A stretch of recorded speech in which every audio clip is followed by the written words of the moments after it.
¿Qué tal amigos? Muy bienvenidos, muy buen día. Estamos comenzando Verdad y Vida. Buenos días, Denise, ¿qué tal? Buenos días para todos, fríos, un sol que está calentando ahora, así que a resistir gente porque recién comenzamos con los fríos del invierno. Pero aquí estamos, calentitos en el programa, acercándoles como siempre verdad y vida. Nuestra felicitación para los juveniles uruguayos que nos regalaron esta alegría en el día de ayer.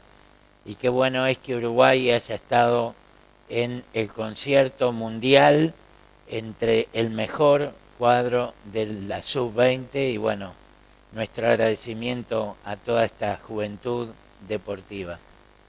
Así es. Hoy el tema es bien importante porque en el ejercicio de nuestro ministerio de consejería, pastoral, etcétera, y supongo que también en el marco de tu profesión como psicóloga, lo que estamos viendo es muchas personas con heridas en el alma, que vienen a veces desde muy temprana edad. Y cómo cuesta que la persona busque ayuda, porque hay salida, hay solución, pero le cuesta mucho a una cantidad de gente decir tengo un problema, necesito ayuda, necesito apoyo. Y eso es justamente nuestro trabajo y con mucho gusto lo hacemos, pero hay gente que no se deja ayudar, ¿cierto? Sí, a la gente le cuesta mucho el pedir auxilio, el pedir ayuda. Ahora estamos un poco mejor, pero realmente es un poco como de, a ver, más allá de la vergüenza que puede generar esto, creo que es un poco también de soberbia y orgullo de los uruguayos. Ahora también la psicología está un poco mejor en el Uruguay, eso también hay que tenerlo en cuenta. Ir a un psicólogo antes era como algo catastrófico, ¿no? Yo no estoy loco, cuando la psicología en realidad no trata la locura. Sí puede identificarla, detectarla, pero no la trata. Para eso está la psiquiatría. Entonces, lo que tú hablas es acerca de las situaciones traumáticas, el trauma, que son heridas emocionales profundas y que también afectan obviamente la mentalidad, la manera de percibir las cosas, de vivir, de comportarse y demás. Y son situaciones de mucho dolor, de mucho sufrimiento, que cuando se hacen conscientes paralizan a la persona.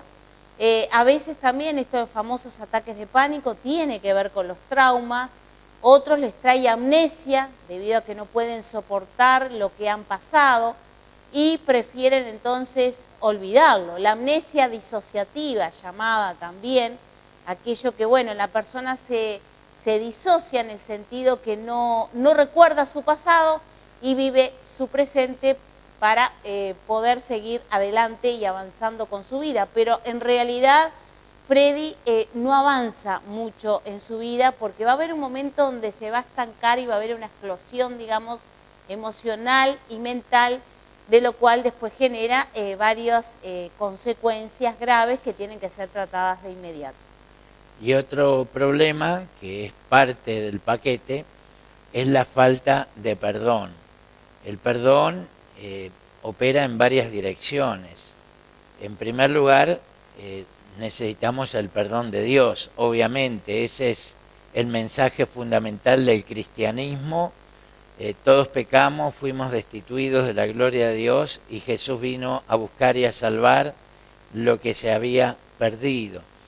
Partimos de la base que necesitamos el perdón de Dios, pero también necesitamos perdonarnos a nosotros mismos en muchos casos y en otros perdonar a aquellos que nos han herido. Y usted dirá, bueno, lo que me hicieron a mí es imperdonable. ¿Cómo lo ves, Denise, eso de que es imperdonable? Bueno, sí, la psicología ahora también está trabajando con el perdón. Yo hace años que lo trabajaba porque realmente eso genera también una herida emocional muy profunda, el odio, el resentimiento, la amargura, más que nada la raíz de amargura que habla la Biblia, bueno, tiene que ver la situación traumática, la situación que haya pasado esa persona, que lo ha choqueado, que lo ha lastimado, realmente ha impactado mucho la vida de esa persona y le genera una herida, como decíamos, muy profunda, pero que no solamente sus emociones, sino también no nos podemos separar la mente del cuerpo, las emociones. Hay personas que guardan ese rencor, guardan ese odio, y todo ese odio, ese rencor, genera una enfermedad en el cuerpo. Por ejemplo, en los huesos. Hay muchas personas enfermas de los huesos debido a ese odio, ese rencor que se tiene, porque la persona, bueno, ha decidido no perdonar al que le ha lastimado. Claro, vamos a aclarar, hay situaciones muy difíciles humanamente de perdonar, claro que sí. No es fácil perdonar a aquel que te hirió, te dañó, te mintió, te robó, te calumnió. No es fácil, humanamente no lo es fácil. Lo primero que hacemos, mucha gente dice, bueno, ya la va a pagar, bueno, ver la manera de vengarse, pero no es una manera sana, saludable para tratar con nosotros mismos en cuanto a nuestras emociones, nuestra manera de pensar. Y la persona muchas veces se lo guarda, ese odio, ese resentimiento, y genera, por ejemplo, la depresión puede ser una falta de perdón. Al no poder exponer y poner en palabras lo que le ha pasado, el daño que le han causado, genera obviamente mucha frustración y a la larga angustia y depresión. Los ataques de pánico también. Entonces, ¿es importante perdonar? Claro que sí.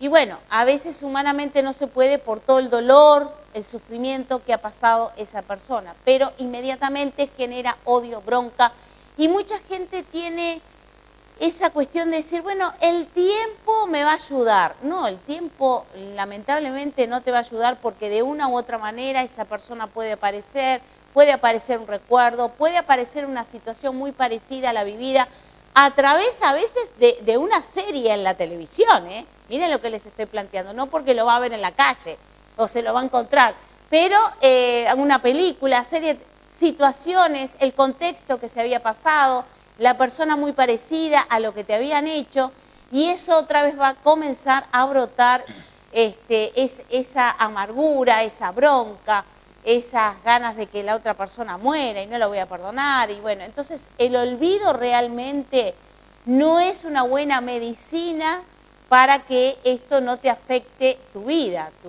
sentimental, tu vida mental y tu vida física, por supuesto.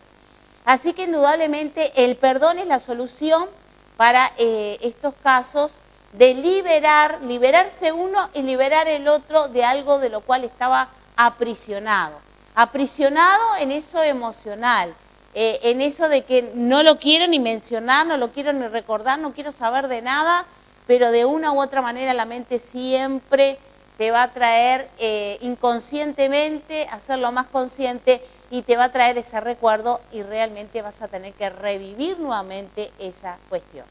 Entre las causas más comunes que uno va encontrando a través del tiempo en el trato con la gente es el abuso y el maltrato, el abuso sexual y o el maltrato en la niñez de parte de algún familiar, puede ser un padre, una madre, un tío, un primo, un hermano, etcétera, y las traiciones.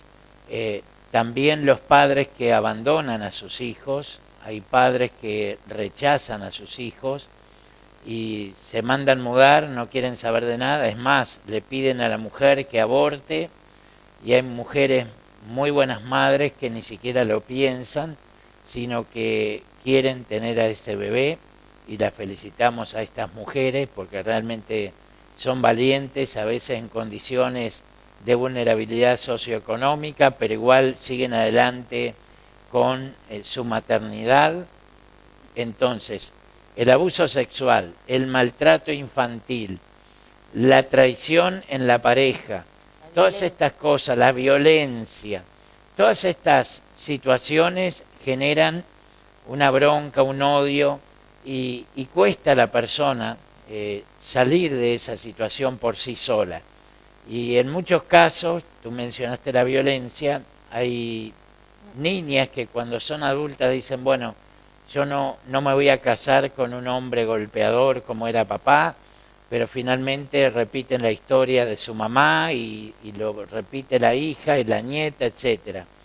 Es un fenómeno psicológico eso y espiritual, ¿no? Sí, por supuesto, la violencia en cualquiera de las áreas que se pueda encontrar genera muchas consecuencias psicológicas, mentales, físicas y espirituales también. Y más aún cuando, bueno, no se puede entender, no se puede perdonar, no se procesa de una manera conveniente, no se trata de sanar esas heridas, porque la idea es poder sanar esas heridas. Y hay maneras de sanar esas heridas. La solución está, pero la persona dice, no, quiero hablar de esto, por favor. Pero es la peor situación, porque hay que hablarlo. Al hablarlo uno comienza a declarar ciertas cosas y a ver las cosas, aunque sean malas, de diferentes maneras también, buscándole la mejor manera para que la persona no sufra más. Esa es la idea, de que no se pueda sufrir, reconocer que hay un problema, ¿verdad? Que uno es vulnerable frente a ese problema, obviamente, pero tratar de darle una solución, de lo cual, bueno, tenemos otra persona que nos va a apoyar, nos va a alentar, nos va a ayudar. Y ya el compartir con otra persona nuestro problema ya nos ayuda un montón. Pero claro, tenemos que saber elegir cuál es la persona en la cual vamos a compartir nuestro problema, porque a veces los amigos, por muy buenos amigos que sean, no tienen la capacidad y las herramientas para poder ayudarte. Entonces es que se lo contás a un amigo, se lo contás a otro amigo y así hay una cantidad de gente que sabe tu problema, pero en realidad la solución no la tenés. Y tú lo que necesitas es tener una solución para no sufrir más, a pesar de que eso en tu recuerdo va a continuar. Y sí, no se puede borrar del todo, decir, bueno, voy a nacer otra vez para que... No podemos hacer eso. Pero al elaborarlo, al sanarlo, al ponerlo en evidencia y sobre todas las cosas, es el decir, bueno, a pesar del daño que me hizo, yo tengo la capacidad de poder perdonarlo. Ahora, Freddy, también hay otra cuestión. La gente piensa que el perdonar es salir corriendo, buscar a esa persona que te dañó, te destrozó, abrazarla, ser amigo. No, el perdonar es un acto de voluntad, una decisión personal que cada uno hace y dice, yo voy a perdonar para liberarme de eso que me está atando emocionalmente, sentimentalmente, mentalmente, espiritualmente a esa persona. Y yo no quiero saber más nada con esa persona, pero debo liberar de que yo sí, tengo la capacidad, no soy lo mismo que la otra persona que me dañó, sino que soy mejor y tengo la capacidad para poder perdonar y liberarme emocionalmente, mentalmente, físicamente de esa persona. Bien, entonces hay en la Biblia un pasaje específico que habla del perdón. Yo sé sinceramente que en lo humano es muy difícil y en muchos casos imposible desde el punto de vista humano sin la ayuda del Espíritu de Dios. A nosotros mismos mucha gente nos ha traicionado, nos ha engañado, robado y hemos tenido que perdonar. No es fácil, pero con la ayuda de Dios es posible y uno se siente liberado. ¿Por qué? Porque cuando uno no perdona puede irse, cambiarse de país, cambiar de idioma, de moneda, de cultura, de clima, situación geográfica, pero el problema sigue estando y de pronto usted puede ir al Caribe y estar entre las palmeras tomando agua de coco en arenas blancas y aguas turquesas, pero si hay odio en su corazón, usted no va a estar disfrutando ese ambiente paradisíaco, sino que va a estar pensando en lo que le hicieron. Aunque lo trate de reprimir, va a estar pensando en la persona que le dañó y cómo vengarse, o deseando que le caiga un rayo y lo mate, le pase un tren por encima. Y en definitiva nos roba la paz y los deseos de vivir y de proyectarnos hacia nuevas aventuras en la vida. Entonces, el tema del perdón es bien importante porque sana muchas heridas y nos trae un avance en lo personal. Entonces quiero destacar dos cosas. Uno, que la Biblia es bien clara a propósito de esto, y también requiere de nuestra actitud, de nuestra voluntad. Todo milagro de Dios requiere de un acto de voluntad humana, cuando somos nosotros los que necesitamos el milagro, por cierto, porque Dios es soberano y no depende de mí para nada, ni de usted ni de nadie, puede hacer lo que quiera, cuando quiera, donde quiera, con quien quiera. Pero si yo necesito un milagro de Dios, seguramente para que ese milagro ocurra va a exigir de mi parte un acto de voluntad, una actitud. Jesús muchas veces se encontraba con personas con diversas enfermedades y le preguntaba, ¿qué quieres que te haga? Y caramba, ¿no te das cuenta que es ciego? ¿No te das cuenta que el hombre está postrado, es paralítico, no puede andar? ¿Cómo le vas a preguntar qué quiere? Pero bueno, Jesús quería en primer lugar que la persona articulara su necesidad, porque al articular su necesidad estás depositando la fe en esa persona a la cual le estás pidiendo ayuda. Y si no, obviamente estás demostrando que indiferencia, que no crees en esa persona. En el caso de Jesús, Jesús les preguntaba, ¿qué querés que te haga? Y a continuación les daba una orden. Se le aparecieron 10 leprosos, por ejemplo, y el Señor los mandó a mostrarse a los sacerdotes, o al sacerdote, como era la tradición desde el tiempo del Antiguo Testamento, y cuando ellos iban, de inmediato fueron sanados. Y de esos 10 solo uno volvió. Vean ustedes el porcentaje de personas que se acercan a Dios para agradecer el favor de Dios. Eso no es diferente hoy día. Mucha gente viene a las iglesias, recibe lo que vienen buscando, el favor de Dios, una sanidad, una liberación, una prosperidad, una puerta de trabajo, y luego que lo reciben, siguen andando, siguen su camino, y bueno, hasta la próxima. Pero Jesús le dijo a ese uno que volvió, ¿y los otros 9 dónde están? Bueno, siguieron sus caminos, su vida, hicieron su vida como se les dio la gana, pero no volvieron a agradecer a Jesús. A alguien que tenía la mano seca le dijo, extiende tu mano. Al que estaba en la camilla, levántate y anda. En definitiva, siempre requería un acto de voluntad. A un ciego le dijo, ve a lavarte en el estanque de Siloé. En fin, siempre requiere un acto de voluntad. A veces uno ve personas que quieren que Dios le haga el milagro, pero ni se molestan en acercarse a la iglesia, ni se molestan en ir a pedir oración. Entonces, está todo bien. Los siervos de Dios estamos para servir a la comunidad, pero también usted tiene que demostrar que hace su parte para que Dios haga la suya. Y no es tal cosa como ayúdate que yo te ayudaré, eso no está en la Biblia. Lo que sí está en la Biblia es que usted debe accionar su fe, y la fe sin obras es muerta. Quiere decir que no es una fe mental, hago mi vida, hago lo que quiero y creo acá que sí algo va a ocurrir, sino que me muevo hacia la meta, y parte de ese mover es acercarse a Dios, acercarse a la iglesia, escuchar su palabra, recibir una oración, etc. Ahí tenemos los 2 deudores. Sí, acá. Muy bien. Por lo cual el reino de los cielos es semejante a un rey que quiso hacer cuentas con sus siervos, y comenzando a hacer cuentas, le fue presentado uno que le debía 10.000 talentos.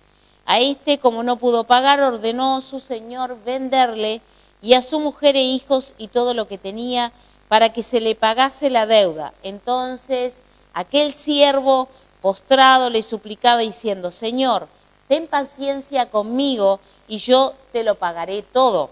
El señor de aquel siervo, movido a misericordia, le soltó y le perdonó la deuda. Pero saliendo aquel siervo halló a uno de sus consiervos que le debía 100 denarios, y haciendo de él le ahogaba, diciendo, págame lo que me debes. Entonces su consiervo, postrándose a sus pies, le rogaba diciendo, ten paciencia conmigo y yo te lo pagaré todo. Mas él no quiso, sino fue y le echó en la cárcel hasta que pagase la deuda. Viendo sus consiervos lo que pasaba, se entristecieron mucho y refirieron a su señor todo lo que había pasado. Entonces, llamándole, su señor le dijo, siervo malvado, toda aquella deuda te perdoné porque me rogaste. ¿No debías tú también tener misericordia de tu consiervo como yo tuve misericordia de ti? Entonces su señor enojado le entregó a los verdugos hasta que pagase todo lo que le debía. Así también mi Padre Celestial hará con vosotros si no perdonáis de todo corazón cada uno a su hermano sus ofensas. Bien, un talento equivalía a 34 kilos de plata, vale decir que 10.000 talentos, estamos hablando de 340 toneladas de plata. ¿Usted puede comprar esa cantidad? No, yo tampoco. Bueno, quiere decir que es una deuda impagable porque el primer deudor debía esa fortuna al Señor. Esto es una parábola, pero trasladado a la vida real significa una persona cualquiera de nosotros tiene una deuda que es impagable con el Creador. Todos pecamos y fuimos destituidos de la gloria de Dios. Eso dice la Biblia. Y la paga del pecado es la muerte. Para eso vino Jesús, para darnos vida y vida en abundancia. Él llevó nuestros pecados sobre sí, padeció en la cruz, que era la peor forma de morir de los delincuentes de la época, eran ejecutados de esa forma. Jesús, siendo santo, siendo puro, no habiendo mentido, ni engañado, ni cometido pecado alguno, fue ejecutado de esa forma, entregó su vida, la ofrendó para salvar a la humanidad. Entonces, todos tenemos una deuda impagable frente a Dios. Y de Dios viene el perdón, ¿no? Dios nos perdona, y una vez que Dios nos perdona, ¿quiénes somos nosotros para no perdonar a quienes nos ofendieron? Pedro le pregunta, ¿cuántas veces? ¿Hasta 7? No, 70 veces 7. 7 por 7, 49. 490 veces por día deberíamos perdonar. Prácticamente en cada minuto uno debería estar perdonando todo el tiempo. Y eso significa que si Dios nos perdonó, nosotros también debemos perdonar. Cuando la parábola dice que le entregue la persona a los verdugos ejecutaban la sentencia, mataban a las personas en aquel tiempo, pero en este tiempo son espíritus malignos que atormentan a las personas, son demonios que persiguen a las personas que están llenas de odio, resentimiento, rencor, y hacen que la vida de esa persona que tiene odio sea desgraciada, viva frustrada, no pueda dormir, no tenga paz, siempre esté pensando en hacer mal, en vengarse de sus enemigos, de aquellos que le han hecho daño, o ignoran a las personas, no las quieren ni ver ni oír de ellas, y de esa manera los están matando. Pero no se dan cuenta que se están matando a sí mismos y están muertos en vida porque no tienen paz, no son felices, no progresan, no salen adelante, su vida es un caos. Y eso es una gran pena porque todo esto tiene solución. Un denario era la moneda con la cual se pagaba un jornal de un trabajador. Quiere decir que a quien Dios le perdonó la deuda, que era impagable, de 10.000 talentos, esta persona luego salió de la presencia del rey, que simboliza a Dios, y va y quiere acogotar, por así decir, a alguien que le debía tan solo el equivalente a 4 meses de trabajo. Entonces vemos la desigualdad en cuanto al perdón, cómo Dios le perdonó todo a el primero, y el primero al segundo no le quería perdonar algo que era solo equivalente a 4 meses de trabajo. Entonces, hoy día sucede lo mismo.